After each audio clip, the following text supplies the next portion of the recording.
are live. Good morning, y'all.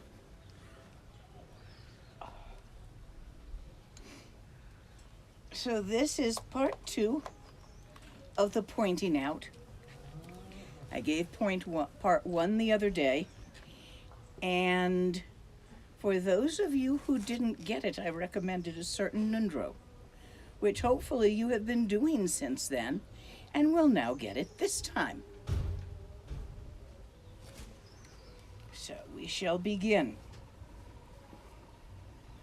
All teachings, all practice begins with refuge and bodhicitta. This is the same thing as Guru Yoga, so I will do it in that form. Chuku kutu zombo gombo yi, dorji sempa garab dorji dang, shiri singi bardu shin lepdi, dedam abzan tata tusum chi, zobchen jupe lama la solo de, Ergin Pema Junela Solwa Deb Dorji Chang Chitilo Narodang Marpa Mila Gompo Tsatapa Na Pupadang Palden Drupa Suk Kargyu Lama Namla Solwa Deb Ochen Lama Namla Solwa Deb Druchen Lama Namla Solwa Deb Kaginwari Lama Namla Solwa Deb Nindudang Indran Lama Namla Solwa Deb Akondu Jongdang Yerme Pa Dwan Garab Dorji Jintrak Pa Jetini Sudang Me Pai Pa Lamanam Che Tente Chong To Mira Abi Aiga O Abkap Tika Ab Mystery Kidu Jaga Upur Tika. So today we have an interesting day. It was the one day I could get a mystery to come to put back my fireplace, which was broken last year while I was away. So, wanting that to be there, I took the chance, and so more than one thing is happening at once. My friend Sering's in there, keeping an eye on stuff for me while I'm out here with you. But he is also blessing prayer flags, which are being hung. So he's doing 2 things at once. You see, just because you want to meditate and see natural mind does not mean that the display will end or stop moving. The moving will always move.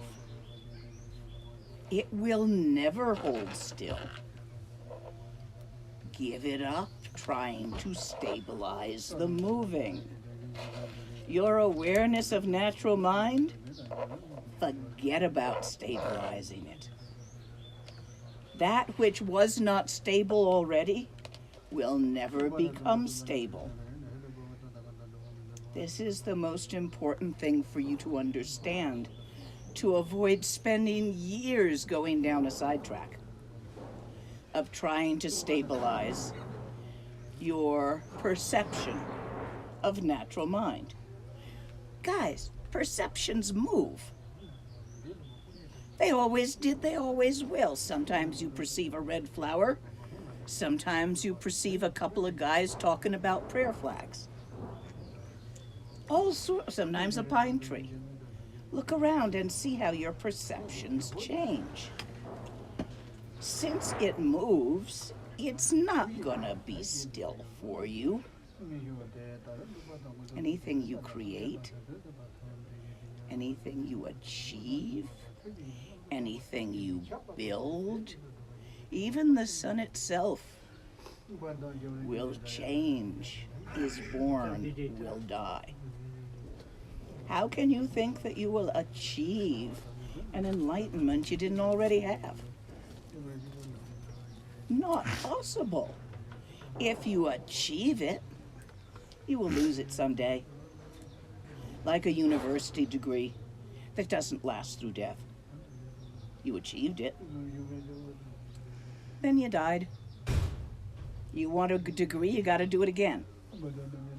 Not stable, moving.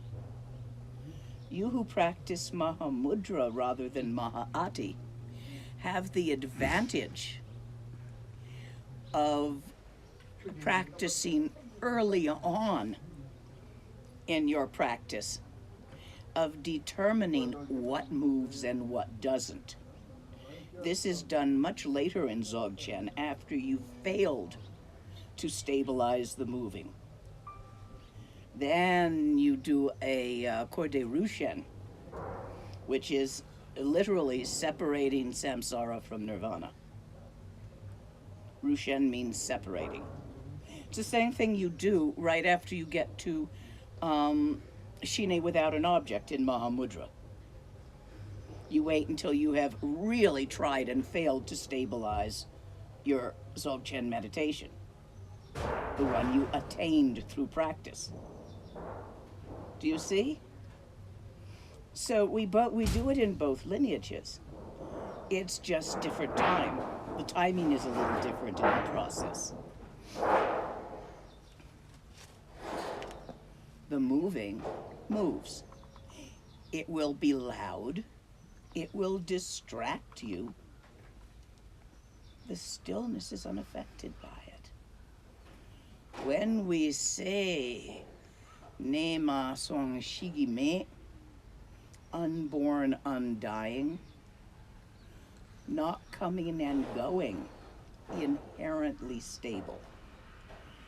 This is your Buddha nature. Always been there. This is your own very enlightenment. You're not going to get it from somewhere. I'm not going to give it to you. This is the essence of Dzogchen, the recognition that it is and always was and will be. This is the meaning of the fourth time, outside of the time-space continuum. Fourth time is just a shorthand of pointing outside of the time-space continuum. You see, all of the moving moves within time and space. What is movement? A thingy goes from one place in space to another place in space over a duration of time.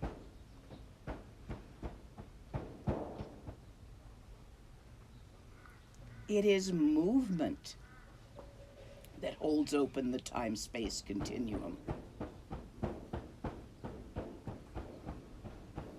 Movement is energy. Energy is alive. The fastest moving energy is light. Light is the symbol of the innate aliveness and vitality of the universe. Look out from behind your own eyes. See. You, the seer, sees. That very seer, Rigpa, literally seer, awareness, doesn't come and go. What it's aware of changes. Sometimes it's aware of itself in its open infinitiness. Sometimes it's aware of the sounds down there of somebody mucking about with a piece of metal. Sometimes it's aware of the weather. Sometimes it isn't noticing that. What is noticed, what your attention is moving. You cannot keep your attention exclusively on Dharmakaya. it will move. Something will catch your attention. Do you understand what I'm saying? So you need to look past the moving at what in Mahamudra we call the stillness. What does not move. All phenomena, both inner and outer, moves. Inner phenomena, which is actually an oxymoron, there is no separation between inner phenomenon and outer phenomenon. We just, for shits and grins, categorize it that way. Inner phenomena is your thoughts and your feelings because they feel like they're inside. Outer phenomena is the trees, the mountains, the other people, because they feel like they're outside. So all phenomena, both inner and outer, move. It is considered easiest to start with thoughts. Thoughts are a phenomena. They move, right? You're not thinking the same thing you were 2 minutes ago. It changed. All your life, from beginningless time, you have paid attention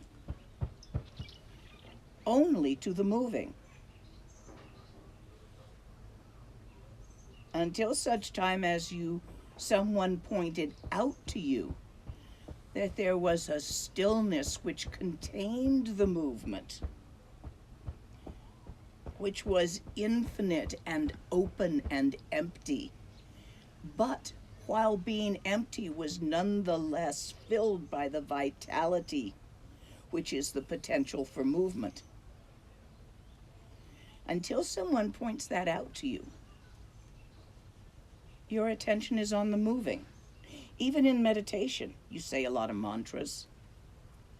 You try to move your attention from here to here, from the TV set to the pebble you're working with, from the pebble to no object. You're trying to move it. You're working with the moving. Your attention is on the moving. Your attention moves. So your attention is on your attention. What you need to do is, in the beginning, this is not the end, this is the beginning, this is the how-to. Shift your attention from the moving to the stillness. Those are Mahamudra words. For example, when you look out here at these mountains and trees and vast sky above the mountains, your attention is on the mountains, the mountains. Thingy mountains. Mountains are moving. They're kind of slow, but they do move. The clouds in the sky are moving faster than the mountains. Not particularly fast today. In all of this, shift your attention from what you are thinking about. All those words and thoughts and pictures that arise in your mind. Shift your attention from the arising, the moving, to the stillness of mind itself. Naked, open awareness.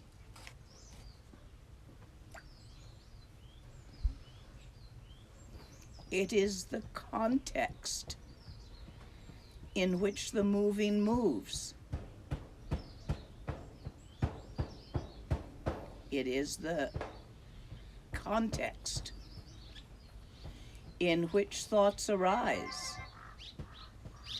But it cannot be contained in thought.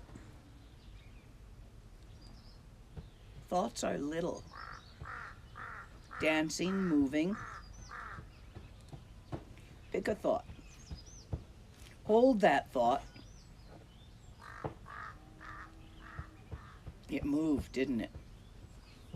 You can't hold it still. Actually, it's not so much that the thoughts move as thoughts don't last for even a moment. They just are continually replaced by another one, slightly different from the previous.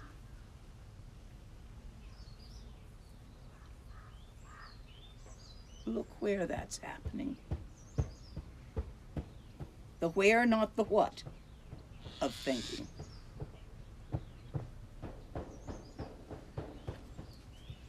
Infinite, open, vast and indescribable. Bigger than infinity, because infinity is a concept, a thought.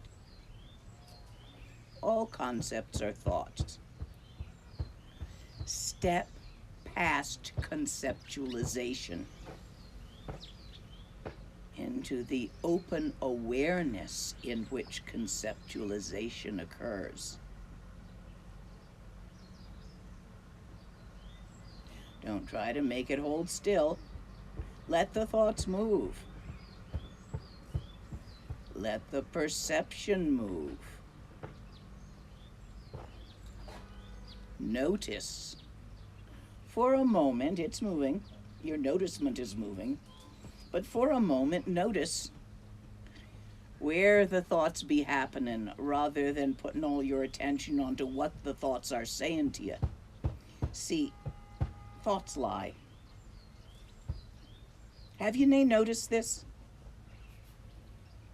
They tell you the most amazing stories. And you run around in circles chasing things that you think you want, running away from things that you think want to eat you. And you never win, because there's always another one, another thought. All your suffering results in how you describe your situation.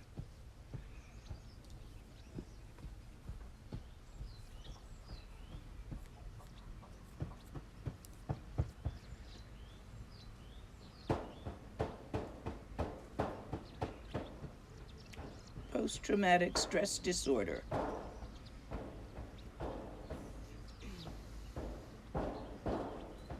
Is a description.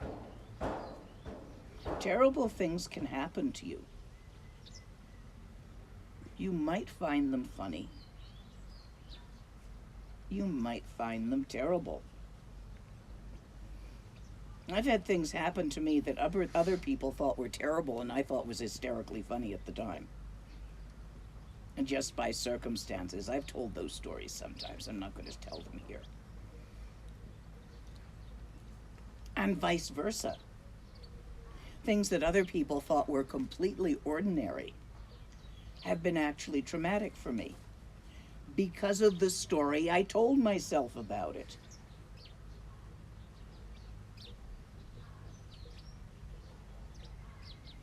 You watch out for them, their stories. The more you focus your attention on the stories, the more upset you're going to become. Because for some reason, most of us sentient beings like to tell ourselves nasty stories and cast unpleasant spells on ourselves. You walk around going, I'm an idiot, I'm an idiot, I'm an idiot. That's called using a bad mantra on yourself. Eventually, you'll become an idiot. What do you constantly tell yourself you can't do? Oh, I couldn't possibly. You're limiting your possibilities by believing your thoughts. But thinking to not believe your thoughts, now you're believing that thought? You just make a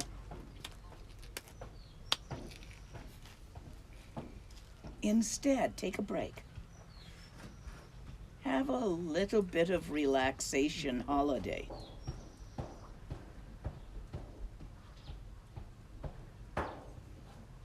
I told you physical positions, eye gazes, and all that last time.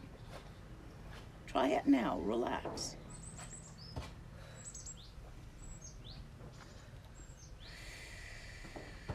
Sometimes settling your chi in the channels will help, especially if you've been talking, which I have been. So the chi is moving with the words. Chi always moves, otherwise you're dead. But you want it to sort of settle a bit. Breathe a deep breath in through your nose and blow it out slowly through your mouth.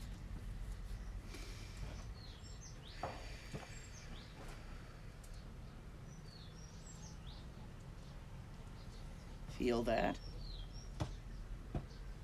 It is a thing which is moving. It is a thing you caused by an action. But it's quite nice and helpful in the beginning to allow you to see for the first time, the first few times, the first many times, the stillness, also known as naked awareness. ठीक हो गया? पानी चाहिए अभी. अच्छा ठीक है. अच्छा. तो पानी भी नीचे भी है, inside. अच्छा कोई बात नहीं. अच्छा. और इधर भी है, आपका on inside बनाएगा. नहीं इधर नहीं है. इधर अभी तो off है. ऑफ है. इधर गीसर साइड आपका स्विच देखेगा, फिर उसको जाएगा. मैं देखेगा. कोई बात नहीं. Told you I had a mystery today. But you see, it had no effect on the stillness, did it? I stopped telling you about the stillness and discussed with him how to get the water turned on to the other tap that was maybe easier to work with. And nothing changed in the stillness, only the moving moved. In the beginning, it's going to be like you look at the moving and then you go look at the stillness, like shifting your glance from the trees and the forest to the sky above. It's really going to feel like a shift like this. It isn't, that's how it feels. In the middle, after you've done it a while, it's going to feel like a change in depth perception. I look at the lines on my hand, I look at you. I look at the lines on my hand, I look at you. Shift of depth perception. That's in the middle. In the end, there is no difference between the moving and the stillness.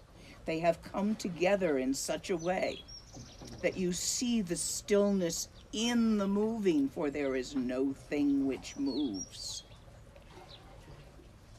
You see the moving in the stillness, for the stillness is alive with the potential to move. At that point, although yes, continue practicing.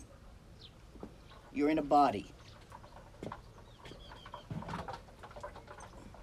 Pani ठीक है? ठीक है. As long as you're in a body, you will need to keep practicing because of the physiological hormones that are passing. You will be more comfortable if you keep practicing. But at some point, you don't need specific positions unless you're really tired because it was a hard day. Then you might. Do you understand what I'm saying? Your ability to practice is moving. Practice is moving. You learned how to practice. Practicing meditation is moving. You cannot stabilize it. Give up. Don't try.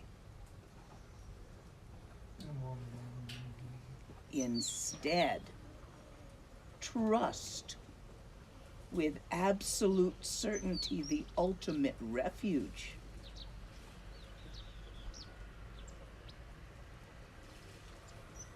Gedi para sam gedi bodhi soha, gone beyond the beyond, so be it. The non-differentiation between moving and stillness, between samsara and nirvana. In Maha'ati, Dzogchen, we do Korde Rushen when we are starting to think maybe we stabilized something. You're wrong, you didn't. You can't stabilize something that wasn't stabilized before, but you get into this feeling that you know how to maintain it. You've been meditating a long time. You're a good meditator. You know how to maintain your meditation. Of course, you stop for 6 months and it's all gone. You fall right off the horse. Most of us do this several times while our teachers go,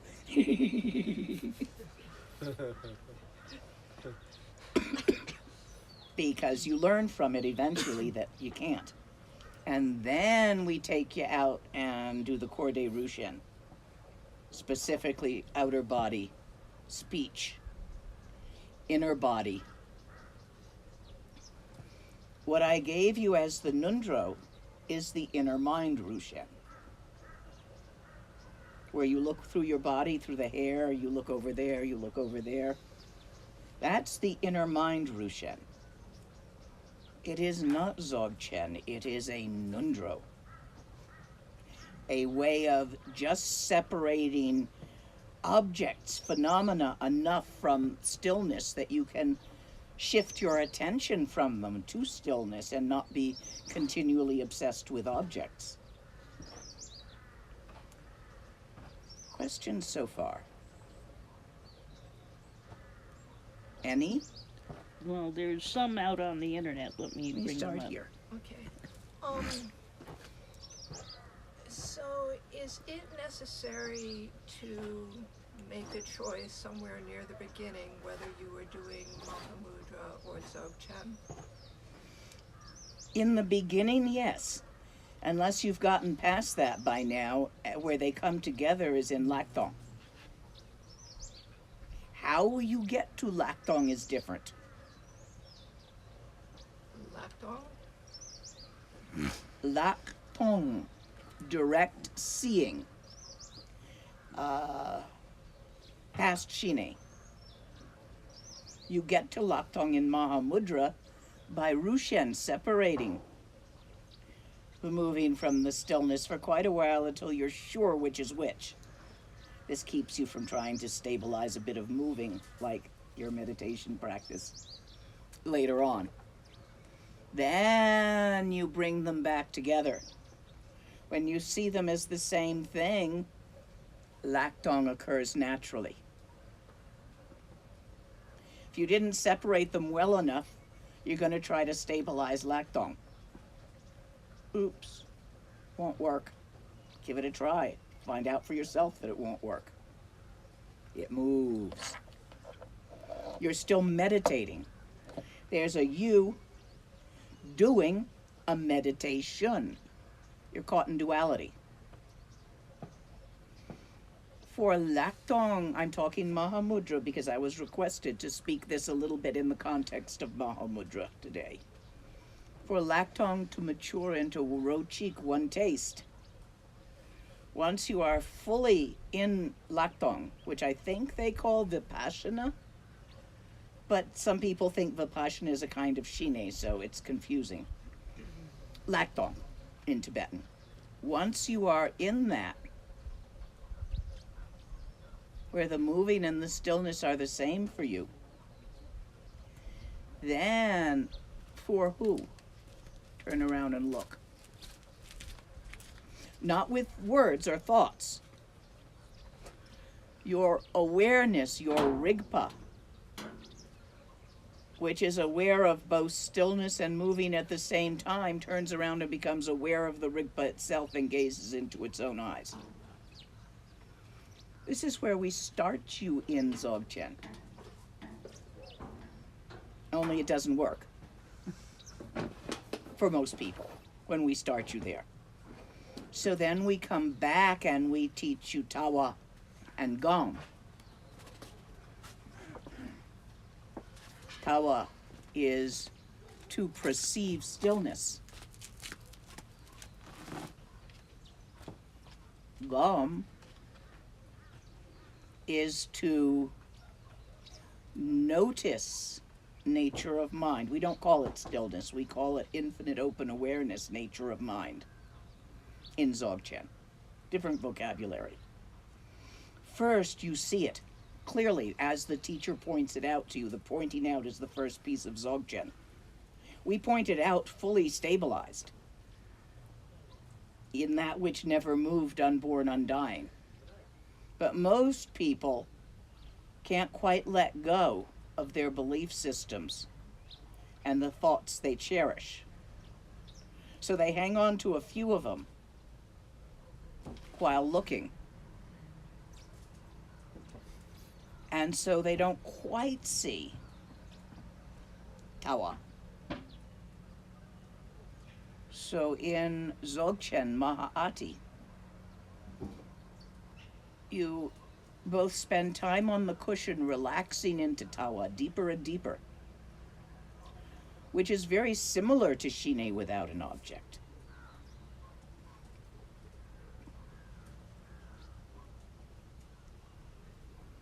And then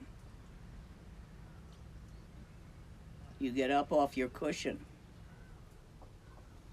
and you walk around all day checking to see if Tawa is still there or not, without grabbing it, without trying to maintain it in any way. After a while of this, an illusion arises where you will think that it has stabilized, because you seem to be peripherally aware of Tawa all the time. But you weren't once, and now you are. Guess what? It gonna wear off if you stop maintaining it.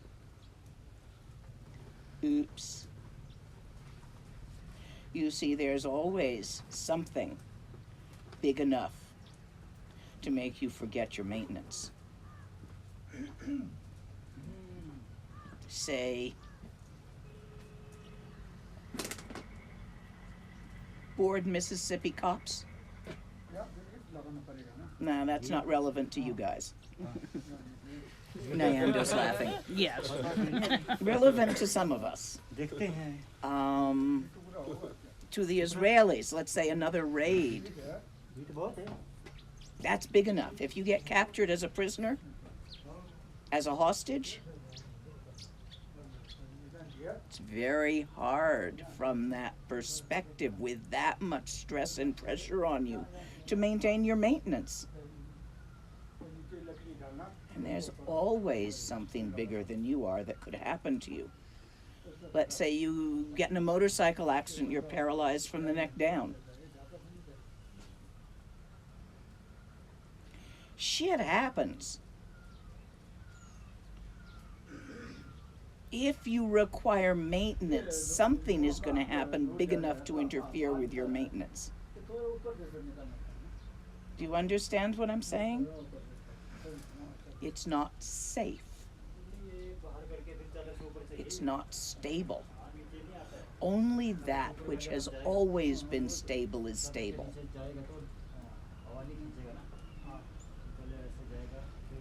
To directly be that, recognize that your awareness is none other than that and never was, in an adamantine manner, is the key. This is Dzogchen. But if that didn't happen to you in the moment of pointing out, then there's method. Gom. At all times and on all occasions. While walking and talking, eating and sleeping, standing up and sitting down, right while you do these things, Notice the already known Dharmakaya nature of mind. Exactly that, nothing else. Follow those instructions, and you will come to recognize the inherent stability of Dzogchen. Don't try to make it hold still if it's moving. Keep looking past the moving, at the context in which it moves, past the objects, at the space which contains them. That's an analogy. Questions from the field out there? Yes. Does the glimpse of awakening come on rather suddenly, or might it be seen as a slow, sustained build-up to this state of mind? Neither. Both. Both in that it could happen either way for different people. Neither in that nothing happens. It always was there. What are you trying to get out of it? Belay that. You wouldn't be here if you weren't trying to get something out of it. Other questions? There we go. How long does it take usually to practice to notice the state?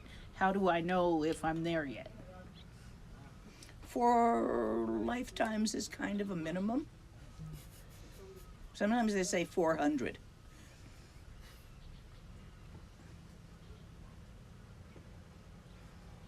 There is no there.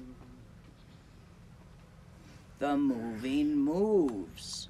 You're moving. You're born and you die. There's no there for you to aspire to. And yet,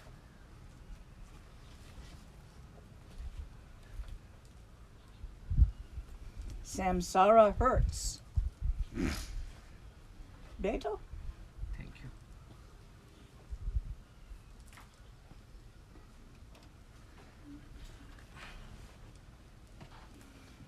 Since samsara is painful, you want to have a better experience. Truly, the real better experience is the innate natural awareness of your own Buddha nature. But until such time as that comes to pass, practice Gewa and avoid Digpa. It will lead to pleasure rather than pain. It is utterly simple. That which is expansive, open-mindedness, which creates joy and happiness in your mandala, is generally considered Gewa. That which is tightness and stressful and creates tightness and stressful in your mandala is generally considered Digpa. Digpa means bad karma, Gewa means good karma. So by practicing the 6 paramitas for the sake of others, you will create the necessary good karma to at least have fun on your path. You will experience a story of how you got enlightened. It's not true, but all sentient beings will experience such a story. It will be quite a pleasant story if you practice Gewa, and quite an unpleasant story if you practice Digpa. And if you mix them up and practice both, it will be a bumpy story,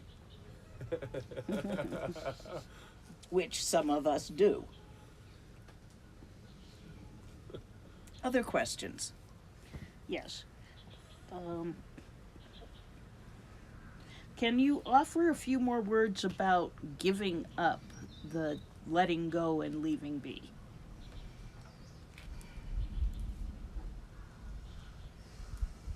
When you have noticed Tawa, the stillness which is the context for all moving, the infinite openness of awareness, which is not aware of any specific thing in the moment. Relax into it. But do not grab onto it as if a butterfly had landed in your palm. Don't close your fist. You'll squish it.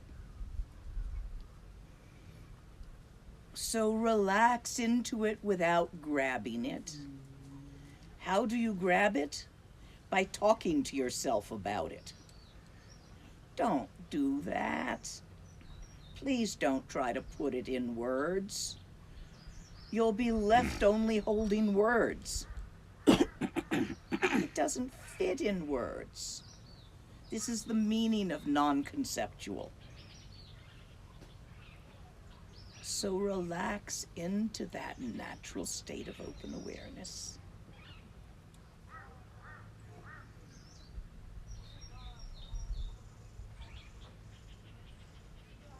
Let it be as it is. Don't try to make something out of it. For shit's sake, don't try to make it be what you hoped it would be, or feared it might be, or somebody told you on Reddit that it was supposed to be. Don't do that. Leave it as it is. Let go of your concepts of what it should be. I don't like, they say it's perfect. Well, yes, in and of itself, but it is not what you think perfect is. So leave that word alone. It does not help you understand the word perfect.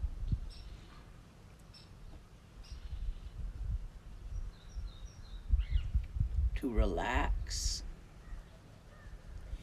Let go of your grasp on your thoughts, feelings, and perceptions. Let go of the moving. Don't shove it away. Just stop hanging on to it with your belief systems and everything else. Your belief system, oh, I get tired when I'm around too many people. Oh, I'm autistic. That's why. I'm just talking for me. Some of you also will identify with this. It's a belief system. Let the fuck go. It's no more real than any other of these. Let yourself be surprised every time you're around people and it makes you tired. Rather than doing an of course I'm always like this. By doing so, you maintain it. Let everything be a surprise. I had a wonderful opportunity some years back to observe the Dalai Lama when he thought he was alone on his balcony. He came to do ceremony at the statue to bless it when it was complete. And Rinpoche was embarrassed that I was a girl, so he hid me, which let me be the most perfect fly on the wall and watch everybody. Because he told me to be invisible. So I did.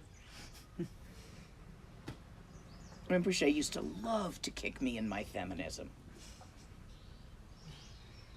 That's okay. You should see what he said to the liberals about Obama. Oh my. He laughed so hard afterwards. Did you see their faces? That's a Tibetan sense of humor. Teasing people in their belief system. He only did it to close students. He was very polite with strangers not to bother their belief systems because they hadn't asked him to. But anyway, I got to see His Holiness. He'd get up in the morning and go out, look around, have a cup of tea, look at things. He looked at everything with a, oh, what's this? And every person he met, ooh, ooh, what's this? This childlike curiosity that was totally amazing without having a pre-assumption. He wouldn't have minded that I was a girl. That was Rinpoche's trick to bother me. Or maybe it bothered him, I don't know. You'll never figure out what your teacher was thinking when they did something. Eventually you'll give up trying.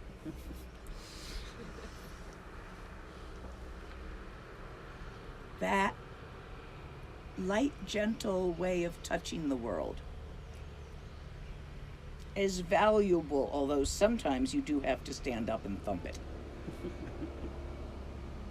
But not always.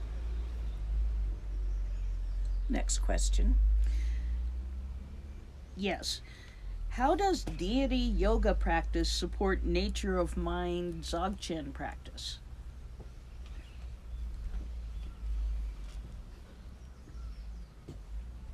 After you've been to the gym and you come home and you throw yourself on the couch, you are more relaxed at that point.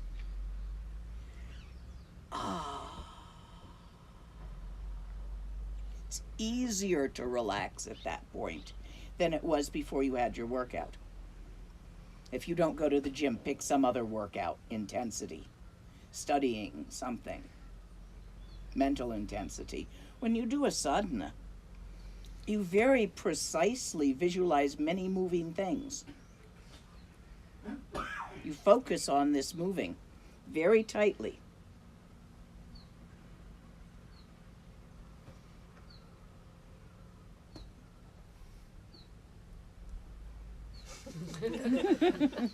Until you get to the end, after half an hour, 2 hours, where there's the dissolution, and everything absorbs into the archetype, into the seed syllable, which absorbs into itself, and tawa. No thing. And you're so tired of the intensity of thingness that you're visualizing this with this many hands and this in each hand. And I mean, it can be pretty intense, tight visualization.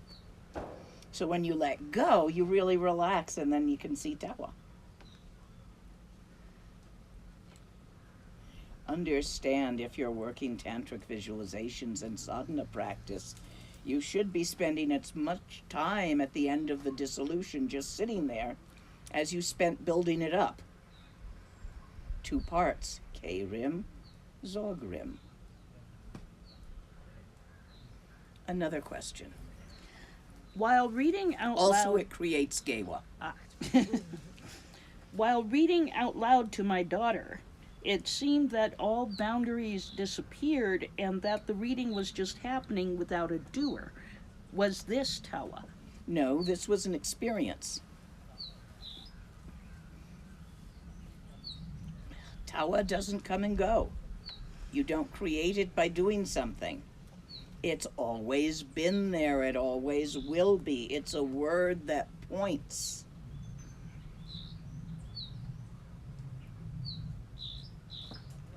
To mind itself. Let me read you a text. I did pick up a text this morning.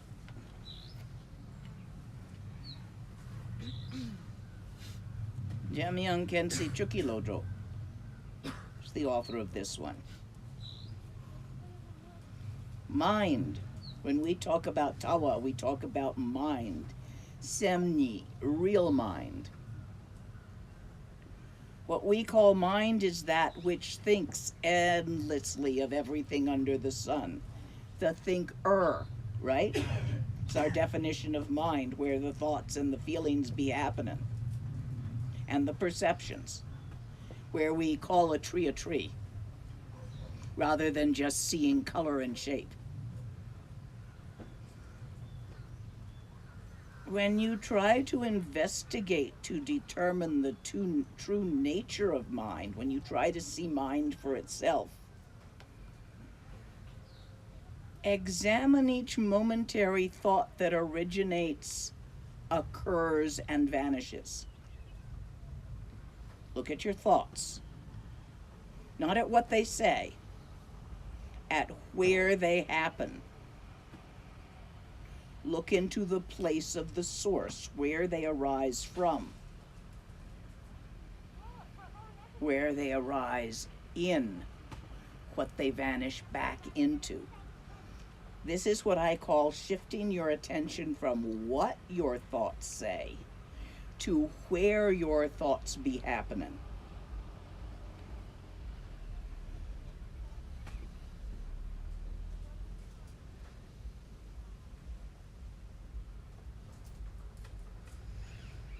Realize that your thoughts lack so much of an atom's worth of true reality. You're just telling yourself stories.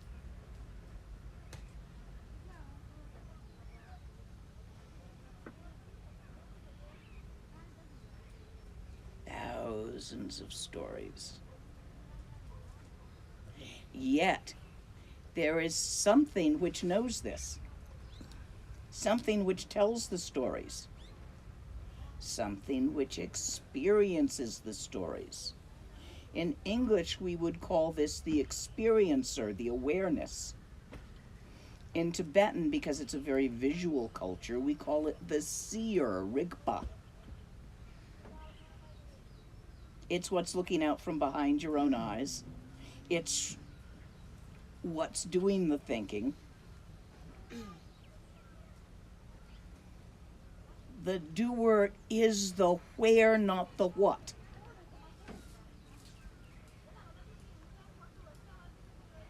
Did that make sense? So you shift your attention from what you're thinking to where it's happening. You see, the seer, the awareness, is aware of that infinite open spaciousness where the thoughts arise. That awareness itself is that infinite open spacious where the thoughts arise. And it always was. And it always will be. You don't have to make it be that. You just have to frequently notice that it is that until you're sure.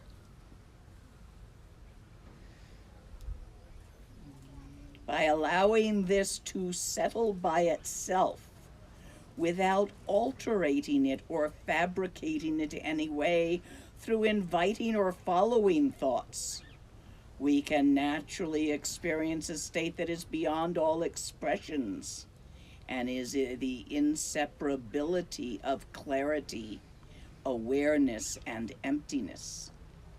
Clarity, also in Tibetan we use the word selwa. It's also transparency. That vast openness, the where, is transparent. The thoughts that arise within it are transparent. They do not obscure it.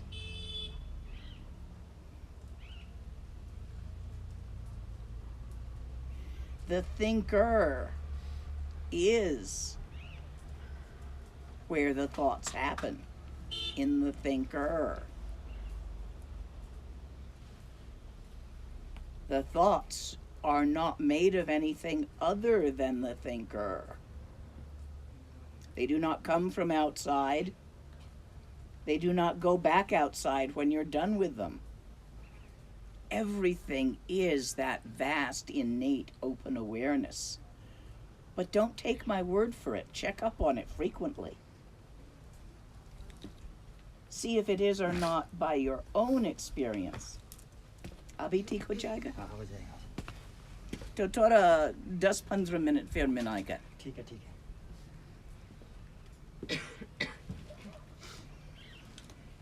Still, if something seems to be in your way from actualizing this, then you might want to purify some obscurations if you find you're bumping your nose on them. To do that, you pray to your guru with deep devotion. Get as many wongs and blessings as you can. while you understand the nature of mind intellectually, it has to go deeper than that intellectually as you understand it with thoughts. Thoughts are moving. It'll go away again. You'll stop understanding it with thoughts. Comes and goes, thoughts. It's got to go deeper. It moves. It appears to go from thoughts to feelings to a perception to inseparable being.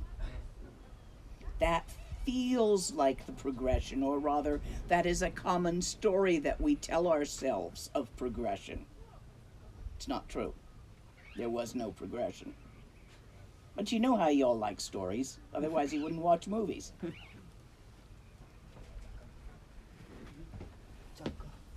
This will... People keep asking me, how do we know if we're there yet? Your basic anxieties and troublesome interactions will smooth out.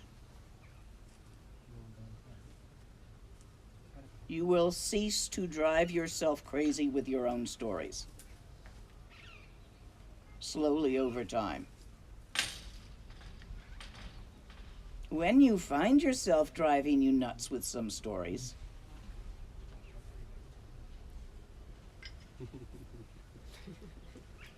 look where they be happening.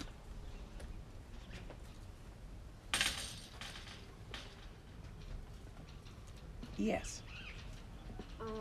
Lama, when you say follow your thoughts home, see where they start, where they are, and then where they vanish, should we understand it literally that there's a certain place where they start and there's a place where they are and then vanish? Because I can't notice, I just noticed that they are somewhere. Go look and see where. The where is not a place, but there is a where. There is no there to that where. Yeah, but not that it starts somewhere else and then vanishes somewhere else. No, all in the same. It's the same Yes, place. same, not place. Any questions out there? Yes. One question is, I mixed the concepts of Tawa, infinite vast expanse, with scientific concepts of outer space. Oh, don't do that. How do I untangle them is the question. You're not, but let go of them. They're concepts. Stop believing your thoughts. Stop looking at your thoughts. Look to where your thoughts are happening. I don't care if you think about outer space or Tawa, they're both thoughts. Let go of your thoughts. Next question. A number of questions seem to be focused on experiences centered around things like stillness or movement or openness or transparency. Those are experiences. They happen. They're moving. If it had a beginning, if it happened in a time, it's not real. It's an experience. Let go of it. Keep practicing. Anything else? Let me take a look through here, but I just noticed people focusing on, I guess, the vocabulary of it. Oh, don't do that. Those are words. Words are thoughts. Do not try to think about this. Let go. Put it down. Relax. No matter what you are thinking, whether it is about outer space, about sandcastles and dragons, about science or magic, it doesn't matter. Leave your thoughts be and look at mind itself. The thinker. Look where your thoughts arise. It is the same place they abide and the same place they vanish into once they've been thought, never to be seen again. You never think the same thought, you think an adjacent thought. Stop listening to the natterer. Look where it's happening. Gewandi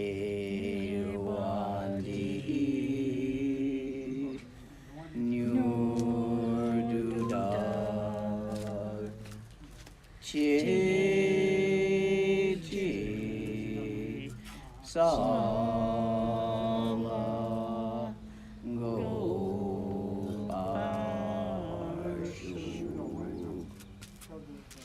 Short and sweet. That was part 2 of the pointing out.